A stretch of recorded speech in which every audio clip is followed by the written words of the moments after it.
నేటి ధ్యాన నిమిత్తమై ఏర్పాటు చేయబడిన బైబిల్ పట్టణము మొదటి రాజు గ్రంథం 17వ అధ్యాయం 8 నుంచి 16 వరకు చదువుకున్నాం. అంతటా యెహోవా వాక్కు అతనికి ప్రత్యక్షమై ఈలాగు సెలవిచ్చెను. నీవు సీదోను పట్టు సంబంధమైన సారేపతను ఊరిపోయి అతడు ఉండుము. నిన్ను పోషించుటకు అతడున్న యొక్క విధవరానికి నేను సెలవిచ్చి తిని. అందుకు అతడు లేచి సారేపతకు పోయి పట్టణపు గవిని వద్దకు రాగా ఒక విధవరాలు అతట కట్టెలు ఏరుచుండెను చూచి ఆమెను పిలిచి, త్రాగుటకై పాత్రలో కొంచెం నీళ్లు నాకు తీసుకోమని వేడుకొనెను.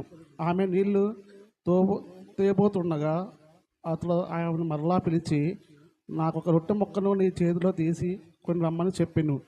అందుకు ఆమె, నీ దేవుడైన యెహోవా జీవము తోడు, తొట్టిలో పట్టెడు పిండియు బుడ్డిలో కొంచెం నూనెయు నా యొద్దనే ఉన్నవే కానీ అప్పటికైనా లేదు, అప్పమొకటైనా లేదు.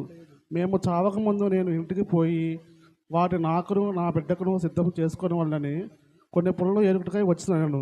అప్పుడు ఏలియా ఆమెతో ఇట్లా, నేను భయపడవద్దు, పోయి నువ్వు చెప్పినట్లు చేయము. అయితే అందులో నేను ఒక చిన్న అప్పము మొదలు చేసి నా యొద్దకు తీసుకురమ్మని, తర్వాత నీకును నీ బిడ్డకును అప్పము చేసుకొనుము.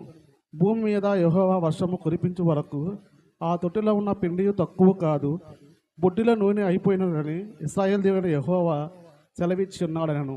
అంతటా ఆమె వెళ్ళి ఏలియా చెప్పిన మాట చొప్పున చేయగా అతలను ఆమె ఇంటి వారును అనేక దినములు భోజనం చేయటం వచ్చింది. యెహోవా ఏలియా ద్వారా సెలవిచ్చిన ప్రకారము తొట్టిలో ఉన్న పిండి తక్కువ కాలేదు, బుడ్డిలో నూనె అయిపోలేదు. దేవుడితో పరిశుద్ధ వాక్యం దీవించుగాక.